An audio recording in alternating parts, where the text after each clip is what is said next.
Thailand has a bunch of ladyboys, right? You're not a lady? Yes, But if you say to a ladyboy, are you a man or a woman? She goes, I'm a ladyboy. What are you? I'm Lady Boy. What's that? I'm a man, but I'm a ladyboy. They don't see themselves as women in the real sense of I am female. Right. I have it. Are you okay? I have what? Deep. Yeah, you can see. They don't want to compete against women in sports. They don't want to pretend they can have kids. They don't talk about having periods. They're like, oh, I'm a ladyboy. It's like kind of like an in-between, it's got its own thing. India has the same. Yeah, it's fine. Nobody over there is genuinely arguing that they are actually female. Only in America are we doing that. And that's what's the craziest thing of all. Even if you truly, truly believe you need to change gender, and you truly believe it's the right path for you, and you believe you're not being psyoped, and you believe you're going to be happy, and you believe you need to mutilate yourself, that's all fine. But then to come along with the hubris and arrogance to tell me that I have to pretend you're something you're not, biologically. That's right. That's absolutely not really arrogant. You can't tell me what I have to call you, right? I'm allowed to come to my own conclusions and opinions. And the whole point of being a human is that we've gone through life long enough to identify patterns. Imagine humans didn't identify patterns.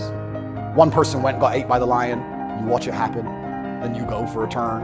Like, no, you work out over time. Don't go near the lion, right?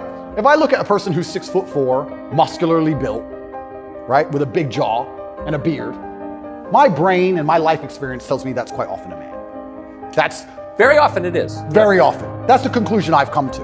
To come along and say, no, because I've decided to do X, Y, Z, you have to ignore all of the patterns you've identified throughout your entire life and everything you believe to be true. You have to throw away all the science and your entire worldview and everything about how you view the world. You have to eject that from your brain and call me what I want to be called is extremely arrogant. And if I went through the world and said everyone had to call me King Andrew, they'd tell me, shut up. Why? If they can get called whatever they want, I should be able to get called whatever I want. I want to be King Andrew, #1 savior of Earth, climate change activist. That's what I want to be. And if anybody calls me anything else, that's what we're going to do. We're going to go down that path. I'm going to make sure that my title is good. Lord of all lands, Lord of all beasts of the land and fishes in the sea. The most honorable man who's ever lived. The fastest human alive. Who cares? Doesn't matter that I can't run fastest. It doesn't matter, Tucker. I'm the fastest human alive. You must affirm my belief. The scariest thing about all this stuff is that the world is still polarized to a degree because there's certain places in the world which are too close to baseline reality for survival, for any of this garbage to fly. You think you can go to Tajikistan where people are trying to eat and talk to them about gender and all this garbage? They'll be like, listen, you're a man, this needs doing. Shut up, right? There's no time for any of that. So as the Western world is self-destructing in real time, there are places in the world where none of this crap is happening.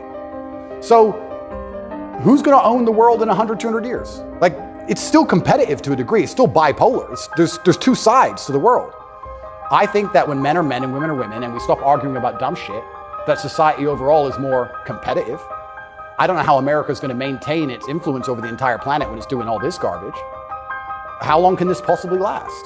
Not long. Not long. It's like the fall of Rome. That's what happens. And we're witnessing it in real time.